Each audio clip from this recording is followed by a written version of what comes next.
नमस्कार। जगत गुरु भगवान श्री कृष्ण जी के चरणों में कृतज्ञतापूर्वक वंदन करता हूँ।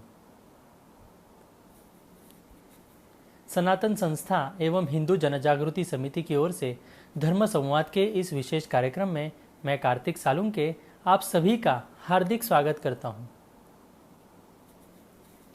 बंधुओं, पिछले कुछ दिनों से हमने वामपंथियों द्वारा किस प्रकार से पूरे देश में एक तांडव मृत्यु का खेला है, ये हमने देखा। उसी प्रकार से उन्होंने कितनी क्रूरता से अपने ही देश के लोगों को इन वामपंथियों ने मार डाला, ये भी हमने समझ कर लिया।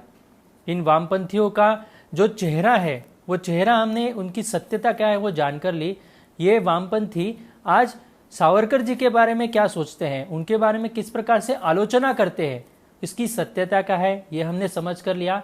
डॉक्टर बाबा साहेब अम्बेडकर जी भी इन वामपंथियों के कैसे विरोध में थे, ये भी सत्य बातें हमने समझ कर ली। आज भी हम ऐसे ही कुछ महत्वपूर्ण बातें यहाँ पर इस धर्म संवाद के कार्यक्रम में समझ कर लेने वाले हैं। हमारे साथ हिंदू जनजागृति समिति के राष्ट्रीय मार्गदर्शक सद्गुरु डॉक्टर चारुदत्त पिंगले जी उपस्थित हैं। नमस्कार सद्गुरु डॉक्टर पिंगले जी। नमस्कार कार्तिक जी। सद्गुरु डॉक्टर पिंगले जी, आपने हमें इन वामपंथियों का षड्यंत्र के बारे में हमें बताया और किस प्रकार से वो अभी सावरकर जी के बारे में बात कर रहे हैं, उनकी आलोचना कर रहे हैं, ये आपने हमें बताया। और डॉक्टर बाबा साहेब अम्बेडकर जी को भी इन्होंने किस प्रकार से अपनी तरफ खींचने का प्रयास किया था, परंतु बाबा साहेब अम्बेडकर जी भी इन वामपंथी विचारधारा से बहुत दूर थे और उन्होंने कभी भी इनका समर्थन नहीं किया था। ये सभी बातें हमें ध्यान में आई। तो आप नेताजी सुभाष चंद्र बोस और कम्युनिस्टों के संबंधों के संदर्भ में भी हमें अवगत करवाएं। जी कार्तिक जी, सुभाष चंद्र बोस और कम्युनिस्टों के संबंध कैसे थे वो भी हम जान लेंगे, और कैसे कम्युनिस्टों ने सुभाष चंद्र बोस को प्रताड़ित किया था, कैसे ये साम्यवादी वामपंथी स्टालिन वगैरह ने कैसे सुभाष चंद्र बोस पर अनियमित अत्याचार किए थे, तो यह बात भी हमको समझ कर लेने की आवश्यकता है। द्वितीय विश्व युद्ध चालू होने के कारण नेताजी सुभाष चंद्र बोस चाहते थे कि अब भारत की स्वतंत्रता के लिए जोर लगाना चाहिए, और इसी समय यह प्रयास सफल हो सकते हैं। परंतु गांधी जी सुभाष जी के इस मत से सहमत नहीं थे, और सुभाष बाबू तो भारत माता को अंग्रेज़ों की सत्ता से स्वतंत्र करने के लिए व्याकुल हुए थे, बेचैन हुए थे। और उसमें भी जब उन्हें गांधी जी तथा नेहरू के कारण कांग्रेस के अध्यक्ष पद का चुनाव जीतने पर भी वह पद छोड़ना पड़ा, तब उन्होंने अपना स्वयं का फॉरवर्ड ब्लॉक नाम से दल बनाया था। कैसी विडंबना है, लोकतंत्र के समर्थक गांधी और नेहरू, और जो लोकतांत्रिक पद्धति से चुन के आने के बाद भी सुभाष बाबू को कांग्रेस के अध्यक्षता पद से वो इस्तीफा देने के लिए बाध्य किया था, और गैर लोकतांत्रिक पद्धति से नेहरू को कांग्रेस का अध्यक्ष एवं प्रधानमंत्री करके मनोनीत किया था। तो ये कैसा लोकतंत्र था और ये कैसे लोकतंत्र समर्थक है, यह तो एक प्रश्न निर्माण होता ही है।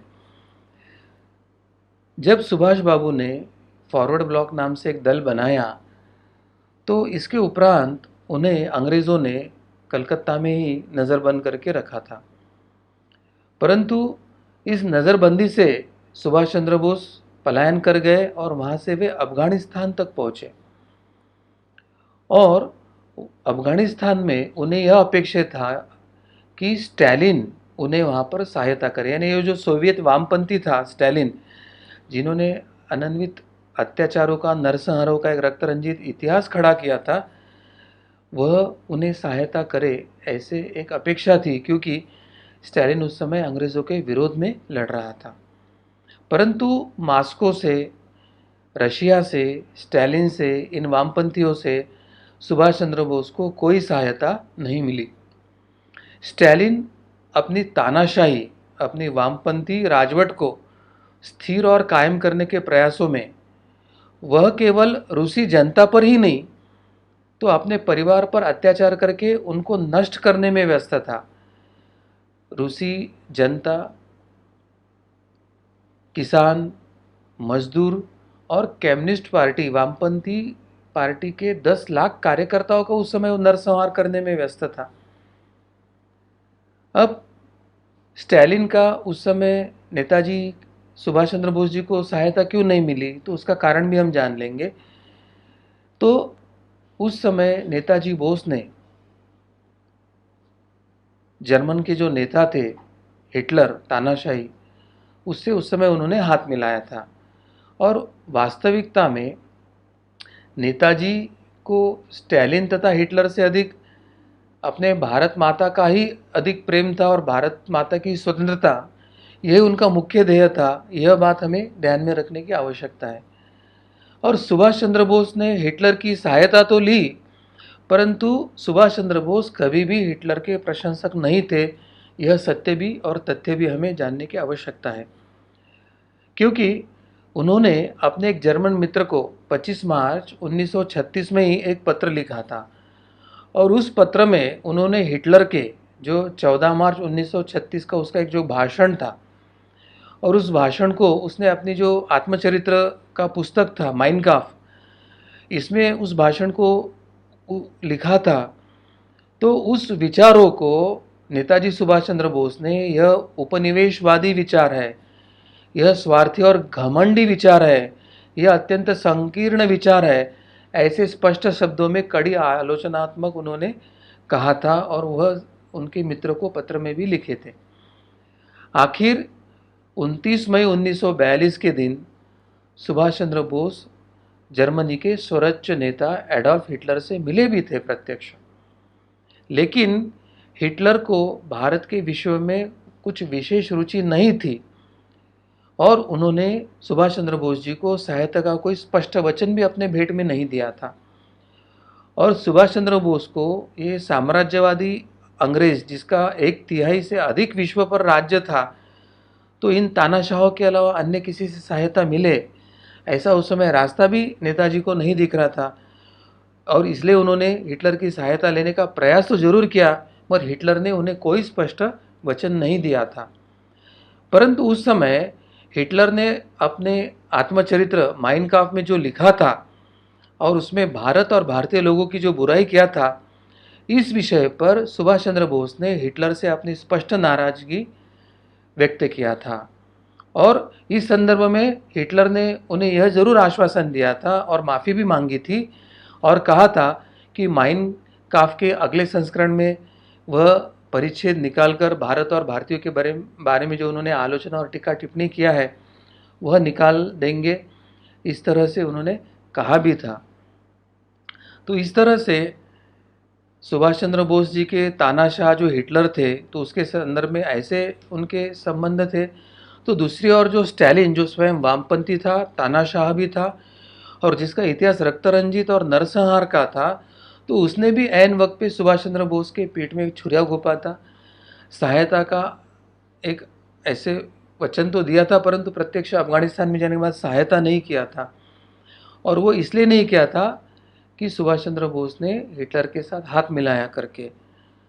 तो ये सब बात देखकर ये पता चलता है कि वामपंथी विचारधारा के लोग सुभाष चंद्र बोस के पक्ष में नहीं थे, उन्होंने उनके हक में कभी कोई मदद या योगदान नहीं दिया था। तो एक प्रारंभिक स्तर पर यह हमें दिखाई देता है कि अंतर्राष्ट्रीय स्तर पर जो वामपंथ था, उसमें स्टालिन ने सुभाष चंद्र बोस से दूरी करके रखी थी, और भारतीय स्वतंत्रता के लिए ना तो प्रत्यक्ष ना तो अप्रत्यक्ष उन्होंने कोई सुभाष बाबू की सहायता किया था।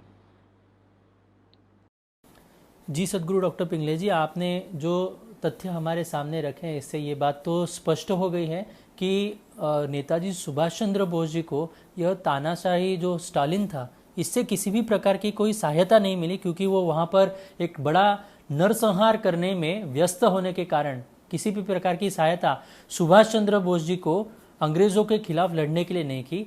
और इसी के लिए नेताजी सुभाष चंद्र बोस जी को हिटलर से मदद के लिए जाना पड़ा। ये बात हमें ध्यान में आई। परंतु ऐसे भी कहा जाता है कि नेताजी सुभाष चंद्र बोस जी को कथित तैपई के हवाई जहाज दुर्घटना में उनकी मृत्यु ही नहीं हुई थी, तो उन्हें तो रशिया के कम्युनिस्ट नेता स्टालिन ने साइबेरिया में बंदी बनाकर रखा था, और रूसी वामपंथियों ने उसमें अंग्रेजी सत्ता की ही सहायता की थी। तो इसमें तथ्य क्या है और इसमें वास्तविकता क्या है, ये भी आप हमारे दर्शकों को बताएं, क्योंकि ये बहुत जगह पर अभी ये इसके बारे में बताया जा रहा है और एक गलत गलत अफवाहें भी फैलाई जा रही है। तो आप हमारे दर्शकों को सत्यता क्या है वो बताएं। कार्तिक जी, सुभाष चंद्र बोस जी का मृत्यु का एक अत्यंत रहस्यमय और एक गूढ़ पद्धति से एक चर्चा इतने वर्षों से भारत में चल रही है। और ऐसा कहा जाता है कि ताइपेई के कोई विमान दुर्घटना में उनका मृत्यु नहीं हुआ था और प्रत्यक्ष में वे स्टालिन के कैद में थे और उन्होंने आखिरी समय रशिया में निकाला है। इस प्रकार के कुछ तथ्य सामने आए हैं। उसके बारे में क्या सत्य है वो अभी हम समझ कर लेंगे। विश्व युद्ध में पहले स्टालिन और हिटलर एक ही पक्ष में थे, परंतु हिटलर ने अनाक्रमण की जो संधि थी उसको तोड़ा और जब जर्मनी ने रशिया पर आक्रमण किया तो इसके कारण रशिया का जो तानाशाह था स्टालिन, उसके मन में हिटलर की मैत्रीता निकल गई और उसने हिटलर से शत्रुता किया था। और हिटलर से शत्रुता होने के कारण द्वितीय महायुद्ध में स्टालिन मित्र पक्षों के साथ यानी इंग्लैंड के पक्षों में खड़ा हुआ था। तो इसका परिणाम क्या हो गया कि इंग्लैंड, फ्रांस, रशिया, चीन और अमेरिका वे एक पक्ष में आ गए तथा जापान, जर्मनी, इटली यह दूसरे पक्ष में हो गए थे। जापान पर अमेरिकी सेना ने अणुबॉम्ब डालने के बाद जापान ने एकाएक युद्ध विराम घोषित कर दिया था और दूसरी ओर हिटलर की सेना हार रही थी। ऐसे में जापान के सहायता से लड़ने वाले जो सुभाष चंद्र बोस की आज़ाद हिंद सेना थी, तो उनको किसी से भी मदद न मिलने के कारण आज़ाद हिंद सेना पूरी तरह से असहाय बनी थी और बड़ा नुकसान उनको उठाना पड़ा था।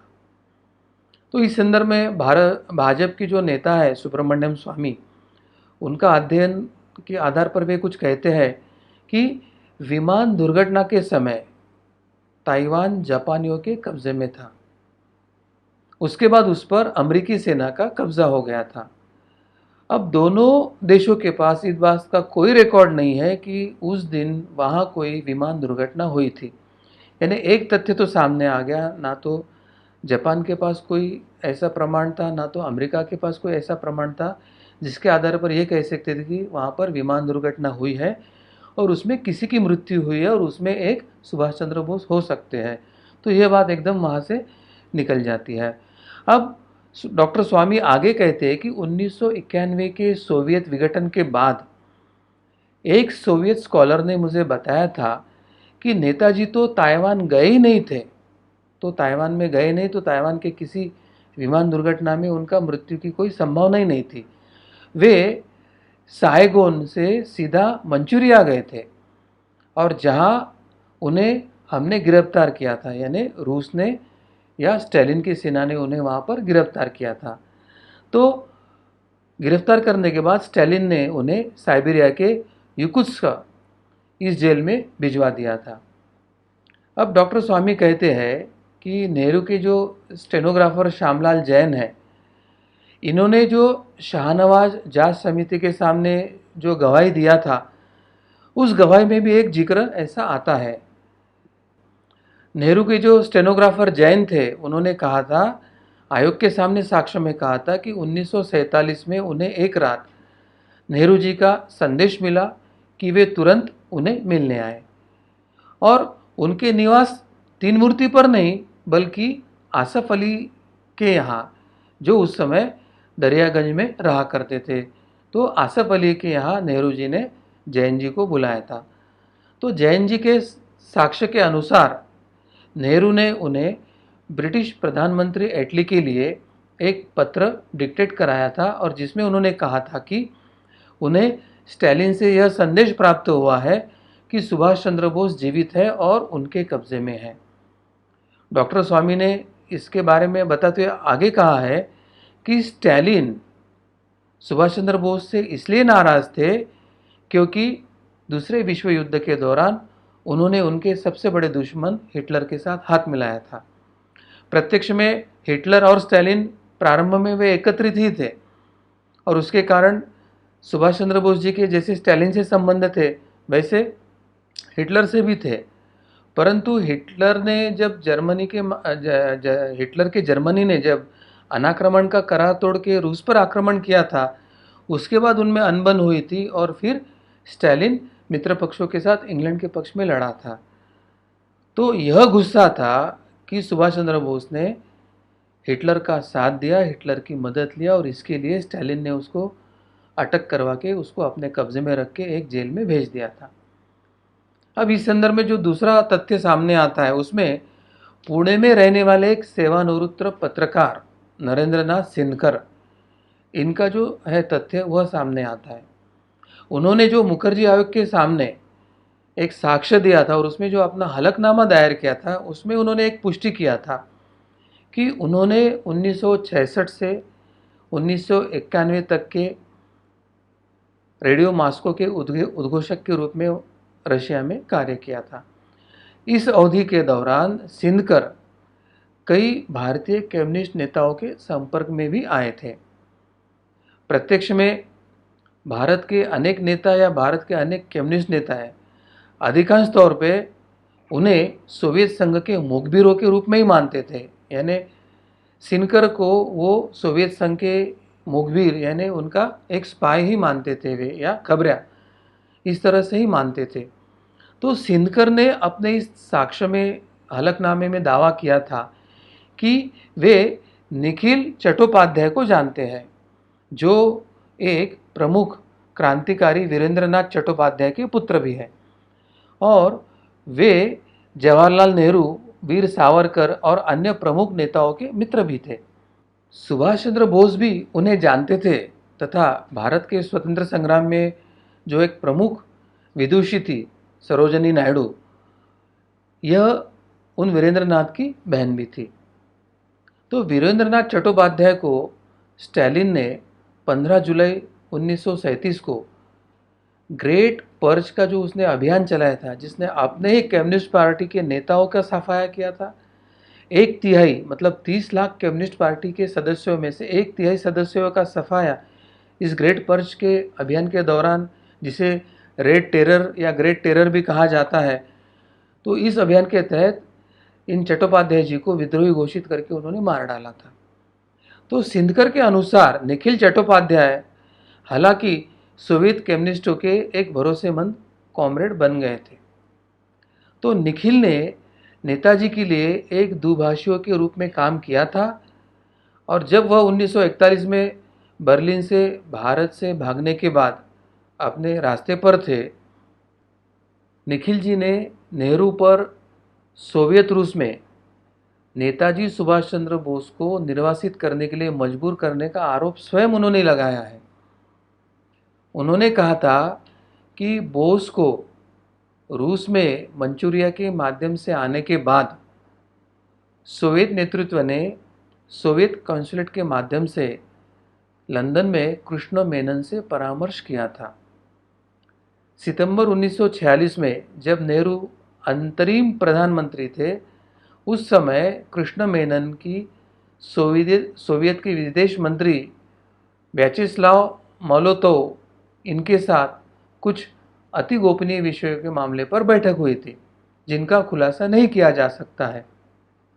और उसके संदर्भ में जो एक वृत्त छपकर आया था, वह आप अभी स्क्रीन पर भी देख रहे हैं।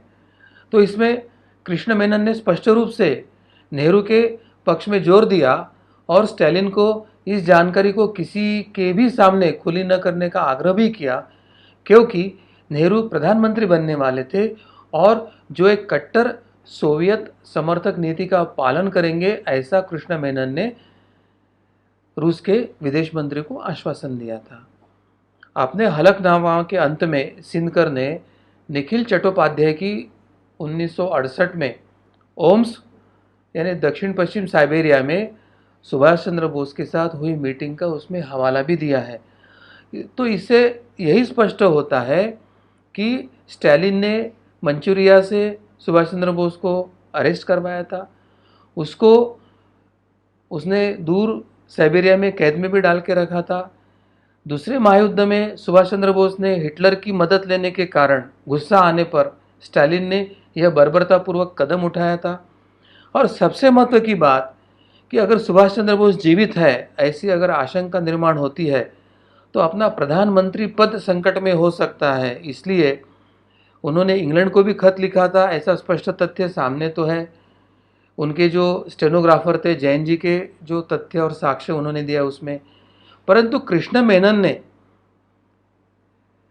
रूस के विदेश मंत्री के साथ जो चर्चा किया था और उसमें जो उन्होंने कहा कि नेहरू जी को बचाने के लिए आप उसको अपने कैद में ही रखें, इसके बारे में आप किसी को बताएं मत, ये गुपित ही रखें, और उसके बदले में सोवियत की वामपंथी नीति को भारत में लागू करने का जो आश्वासन नेहरू और कृष्ण मेनन ने जो सोवियत रशिया को दिया था, तो अपनी प्रधानमंत्री की कुर्सी बचाने के लिए, अपनी सत्ता को बचाने के लिए, अपने सपनों को बचाने के लिए क्या नेहरू और कृष्ण मेनन ने स्वतंत्रता के बाद, अंग्रेज़ों को भारत से हकालने के बाद, भारतीय यानी स्वतंत्र भारतीय शिक्षा व्यवस्था, भारतीय परंपरा संस्कृति को संरक्षित करने के बजाय एक तरफ से अंग्रेज़ों की डिवाइड एंड रूल और मैकेलो शिक्षा व्यवस्था जारी रखी और दूसरी तरफ सुभाष चंद्र बोस जीवित थे और वो बाहर आ गए तो अपनी सत्ता जा सकते थे। इसलिए नेहरू ने निरंतर वामपंथ को, सोवियत पंथ को या सोवियत की जो मॉड्यूल थी उस मॉड्यूल को भारत में लागू कर करके इस लोकतांत्रिक देश को वामपंथ तानाशाह का स्वरूप देने का प्रयास किया। यह स्पष्ट हो रहा है अब नेहरू जी के और कृष्ण मेनन जी के इस भेंट के संदर्भ में। नेताजी सुभाष चंद्र बोस को कैसे छुड़ाने के न पीछे क्या षड्यंत्र था, अपनी सत्ता बचाने के लिए सब कुछ किया क्या, ऐसे अनेक प्रश्न डॉक्टर स्वामी जी ने जो तथ्य कुछ सामने रखे हैं, ये आयोग के सामने जो आने वाले जो हलफनामे है उसके आधार पर, तो उससे यह स्पष्ट हो जाता है कि इन वामपंथी नेताओं ने ना तो सुभाष चंद्र बोस को मदद किया था, किंबहुना उनको अटक करके, उनको अज्ञातवास में रख के एक इतना बड़ा पाप और अत्याचार किया है, भारत के साथ एक इतना बड़ा विश्वासघात किया है, भारत के इतने उच्च नेता के साथ इतने अमानवीय तरीके से उन्होंने काम किया है। तो वामपंथी ये सुभाष चंद्र बोस के विरोध में कार्य करते थे और हिटलर ने कभी स्पष्टता से मदद का आश्वासन नहीं दिया और प्रत्यक्ष में कुछ मदद नहीं किया था। तो दिखावे के लिए ये लोग सुभाष चंद्र बोस की सहायता के लिए सामने आए से दिखता है, परंतु प्रत्यक्ष स्वाभिमान से जागरूक जो भारतीय लोग थे और जिन्होंने ये आज़ाद हिंद फौज में अपना सहभाग लिया था, इनके देशभक्ति, इनके त्याग, इनके प्राणार्पण से सुभाष चंद्र बोस ने इतना बड़ा एक स्वतंत्र संग्राम सैनिकी या सशस्त्र क्रांति के द्वारा निर्माण किया था, वही ध्यान में आता है कार्तिक जी। और इसलिए यह जो छिपाया हुआ इतिहास है, ये वामपंथ का ये झूठा षड्यंत्र पूर्वक छुपाया गया इतिहास है, यह इतिहास अब सबके सामने रखकर, सभी तथ्यों को सामने रखकर यह पर्दाफाश करने की आवश्यकता है। सरकार इस तथ्य के संदर्भ में एक अधिकृत अपना बयान देकर इसका सत्य और तथ्य समाज के सामने रख के इस देश को भ्रम से बाहर निकालने की आवश्यकता है। हम सर्वसामान्य नागरिक के तौर पर सरकार से सत्य और तथ्य जानने की अपेक्षा करते हैं और सरकार इसमें कुछ सकारात्मक पहल करे, ऐसे अपेक्षा भी कर रहे हैं। जी सदगुरु डॉक्टर पिंगले जी, आपने जो तथ्य और जो प्रमाण हमारे सामने रखे हैं, कुछ उदाहरण हमारे सामने आपने जो रखे हैं, इससे ये बात स्पष्ट हो जाती है कि नेताजी सुभाष चंद्र बोस जी की उस तैपई के हवाई जहाज में हत्या नहीं हुई थी और उनका एक्सीडेंट नहीं हुआ था। उनको तो इस रशिया के वामपंथी, ये जो था कट्टरपंथी स्टालिन, इसने उन्हें गिरफ्तार कर लिया था और इसके कारण उनका एक छल वहाँ पर किया गया था। और हमें ये समझ कर लेना होगा कि अपनी सत्ता की कुर्सी बचाने के लिए भारत के तत्कालीन प्रधानमंत्री जी ने किस प्रकार से इस ओर दुर्लक्ष्य किया, ये पता होते हुए भी इस प्रकार से ये षड्यंत्रपूर्वक कार्रवाई ये जो की है, तो ये अत्यंत निंदनीय है और ये अभी हमें सबको समझ कर लेना चाहिए। इस विषय में डॉक्टर स्वामी जी भी पहल कर रहे हैं, ये भी हमें जान कर लिया। परंतु मैं आपसे ये पूछना चाहता हूँ कि ये जो आरोप हो रहे हैं, तो स्वतंत्रता के समय भारतीय कम्युनिस्टों की नीतियां सुभाष चंद्र बोस के विरोध में और ब्रिटिश सत्ता के लिए अनुकूल थी, तो क्या यह भी बात सत्य है क्या? इसके बारे में भी आप हमें बताएं। कार्तिक जी, यह आरोप नहीं तो यह सत्य है कि स्वतंत्रता के समय भारतीय कम्युनिस्टों की जो नीतियां थी वो केवल सुभाष चंद्र बोस के विरोध में थी, इतना ही नहीं तो वो भारत के भी विरोध में थी और ब्रिटिश सत्ता के अनुकूल थी। क्योंकि सबसे पहले तो भारत के विरोध में कैसे है कि उन्होंने मुस्लिमों का समर्थन किया था अलग पाकिस्तान के लिए और जिन्ना के सपोर्ट में वो खड़े हुए थे। दूसरा, यानी हैदराबाद के निज़ाम भारत में विलीन ना हो तो उनकी रजाकार के तरफ से एक कम्युनिस्ट लड़े थे। तो एक तरह से उन्होंने भारत के विरोध में उन्होंने कार्य किया था। दूसरी तरफ सुभाष चंद्र बोस का तो विरोध किया ही किया था। और तीसरी जो बात है कि अंग्रेज़ों का समर्थन किया था उन्होंने। तो यह सब तथ्य हमें समझ कर लेने की आवश्यकता है। तो ये वामपंथी ना तो भारत के समर्थन में थे, ना तो सुभाष चंद्र बोस के समर्थन में थे। ये समर्थन थे पाकिस्तान के, ये समर्थन कर रहे थे हैदराबाद के निज़ाम का। ये रजाकार के तरफ से भारत के विरोध में लड़ रहे थे।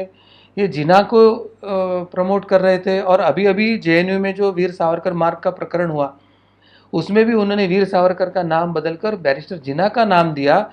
यह सब संकेत यही कर रहे कि स्वतंत्रता के ही नहीं तो आज 2020 में भी ये वामपंथी जिन्ना और पाकिस्तान के समर्थक है, भारत के नहीं, यह स्पष्ट होता है। द्वितीय विश्व युद्ध के दौरान ये जो कम्युनिस्ट पार्टी ऑफ इंडिया है, जिसे हम सीपीआई कहते हैं, उसने खुलकर ब्रिटिश साम्राज्यवाद का समर्थन किया था। कम्युनिस्ट सोवियत संघ पर हिटलर द्वारा जब नाजी हमला हुआ तो फिर रशिया ने मित्र पक्षों का साथ दिया और उनके साथ मिलकर युद्ध किया। उसका यही कारण था, क्योंकि उसके पहले अनाक्रमण करार तोड़कर जब जर्मनी ने रशिया पर आक्रमण किया था तो रशिया पहले से जर्मनी पे गुस्सा था और वो मित्र पक्ष में अंग्रेज़ी के साथ खड़ा हो गया और जापान, जर्मनी इनके विरोध में खड़ा हुआ था। तो जैसे ही रशिया ने अंग्रेज़ों का समर्थन में खड़े हो गए, मित्र पक्षों के साथ दूसरे महायुद्ध में आ गए, इस एक कारण के लिए भारत के जो कॉमरेड थे, हमारे देश के जो कॉमरेड थे या पूरी दुनिया के जो कॉमरेड थे, दुनिया में उन्होंने जनता युद्ध यानी पीपल्स वार घोषित कर दिया। और यहाँ तक कि उन्होंने ब्रिटिश साम्राज्यवाद के साथ सहयोग करने में बिल्कुल संकोच नहीं किया। यानी ये सीपीआई है और यह वामपंथी लोगों ने पूरे विश्व में पीपल्स वॉर, और आज पीपल्स वॉर ग्रुप के नाम से जो नक्सलवाद चल रहा है ये भी इन्हीं का ही रूप है। और ये देशद्रोही वामपंथी समर्थक, ये जो माओवादी, ये नक्सलवादी है, ये सब भारत के शत्रु है, ये हमें समझने की आवश्यकता है।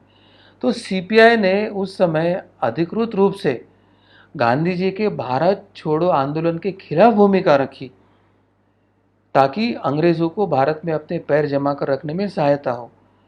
अपनी पुस्तक the political role of international trades union, इसमें गैरी के बॉश ने उल्लेख किया है कि भारत में ब्रिटेन के एकमात्र सहयोगी कम्युनिस्ट थे उस समय जब पूरा भारत अंग्रेज़ों को भगाओ भारत छोड़ो आंदोलन में सहभागी था। और उस समय ब्रिटिश सत्ता ने कम्युनिस्ट पार्टी से करार करके उसके बदले में भारत में जो बंदी बनाए गए कम्युनिस्ट नेता थे उनको मुक्त करना भी प्रारंभ कर दिया था। यानी एक तरह से द्वितीय महायुद्ध के आसपास ब्रिटिश और कम्युनिस्टों की, वामपंथियों की एक साठगांठ हुई थी और कम्युनिस्टों का आधार लेकर भारत की स्वतंत्रता की जो संग्राम की मुहिम थी उसमें विफल करने का एक षड्यंत्र उन्होंने किया था। और उसको सहयोग हो इसलिए जो उनके जेल में बंदीवान थे वामपंथी नेता, उनको छोड़ना भी अंग्रेज़ों ने शुरू कर दिया था। इतना ही नहीं तो कांग्रेस के नेतृत्व में जो कर्मचारी यूनियन थी उस पर नियंत्रण करके उन्हें कम्युनिस्टों को चलाने के लिए अंग्रेज़ों ने प्रोत्साहित भी किया था। तो देखो, भारतीय स्वतंत्रता संग्राम में वे सावरकर को पूछते कि आपका योगदान क्या है, और आपने तो अंग्रेज़ों की माफ़ी मांगी थी। और वो वामपंथी जो अंग्रेज़ों का खुलकर समर्थन किया था, कांग्रेस की ट्रेड यूनियन को टेक ओवर करके वामपंथियों ने ले लिया था अंग्रेज़ों की सहायता से। और वो सावरकर जी और नेताजी सुभाष चंद्र के बोस को प्रश्न चिन्ह उठाते हैं। ये झूठे वामपंथी इतिहासकारों का षड्यंत्र है कि जिन्होंने सत्य छुपाया और झूठ के भ्रमित के आधार पर पूरे भारत की जनता को भ्रमित करके रखा है। ब्रिटिश सत्ता ने तो न्यूज़पेपर और पत्रिकाओं को चालू करने के लिए सीपीआई को आर्थिक फंड, पैसा और साहित्य की आपूर्ति भी कराई थी और आज भी वही फंड चल रहा है हमारे भारत में एनजीओ के माध्यम से या अलग अलग मल्टीनेशनल कंपनियों के माध्यम से, उसी प्रकार का मॉडल चल रहा है, आज भी भारत में फंडिंग हो रहा है। तो सबसे बड़ा अंग्रेजी भाषा में पीपल्स वॉर का यह मैगजीन छपा था। उसका पूर्ण आर्थिक और बाकी साधन सामग्री के तौर पर अंग्रेजों ने ही वामपंथियों को देकर उनको खड़ा किया था। आज भी वही साठगांठ चल रही है। वामपंथी अंग्रेजी मिशनरी, क्रिश्चियन मिशनरी या इस्लामिक जो है उन्हीं के साथ साठगांठ करके भारत में वो डिवाइड एंड रूल करके भारत तेरे टुकड़े हो गए, कश्मीर की आज़ादी तक, और हमें वीर सावरकर ने हमें बैरिस्टर जीना चाहिए, इस तरह का उनका अभियान 2020 तक की भी चल रहा है। यह सत्य हमें समझ कर लेने की आवश्यकता है। यह वही पीपल वॉर पत्रिका है। उन्होंने सुभाष चंद्र बोस का एक व्यंग्य चित्र निकालकर सुभाष चंद्र बोस को जापानी जनरल तोजो के चलने वाले कुत्ते के स्वरूप में दिखाकर सुभाष चंद्र बोस का मजाक उड़ाया था। ईश्वर की कृपा से हमें वो उसका कटिंग भी मिला है, वो आप स्क्रीन पर देख ही रहे होंगे। तो यह वामपंथियों ने देश के साथ गद्दारी किया है, भारत के गद्दार और देशद्रोही है। इन्होंने हमारे भारतीय स्वतंत्रता सेनानियों का अपमान किया, केवल गांधी का किया इतना ही नहीं, तो उन्होंने सुभाष चंद्र बोस, सावरकर और सभी राष्ट्रवादी और प्रखर देशभक्त जो नेता थे उनका सबका अवमान किया था। परंतु विडंबना यह है कि उन्हीं के हाथ में सत्ता बचाने के लिए नेहरू ने वही रूसी वामपंथी मॉडल भारत में चलाया। वामपंथियों के हाथ में ही सभी शिक्षा और महत्व के नीति निर्धारण के पद उन्हीं के हाथ में दिया, और उन्होंने यह सब इतिहास है उसको दबाया, उनको दड़प कर एक झूठा इतिहास जो पढ़ाया, उसके कारण आज भारत में किसी को ये वास्तविकता पता ही नहीं कि ये जो वामपंथी आज हमें देशभक्ति के डोज फैला रहे और सावरकर जी के ऊपर प्रश्न चिन्ह उठाते हैं, राष्ट्रवाद पर प्रश्न चिन्ह उठाते हैं, वे स्वयं अंग्रेज़ों के साथ थे, रजाकार निज़ाम के साथ थे।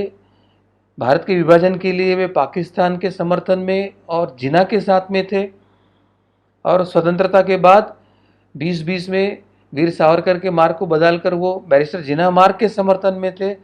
तो यह देशद्रोही की श्रृंखला अभी भी चल रही है। यही भारत तेरे टुकड़े होंगे, यह गैंग के साथ यही वामपंथी लोग खड़े हैं। कश्मीर तेरे आज़ादी तक यह कहने वाले विघटनवादी, आतंकवादी, इस्लामी लोगों के साथ यही खड़े हैं। तो अभी भी इतिहास बदला हुआ नहीं, मगर आंखें खोलकर देखने के लिए जो आपको दृष्टि चाहिए वह इस झूठे इतिहास और ये अंग्रेजी मैकोले प्रणीत जो शिक्षा तंत्र है उसने एक आंखों पर जो पर्दा लाया है, उस पर्दा को फार्श करने की आवश्यकता है।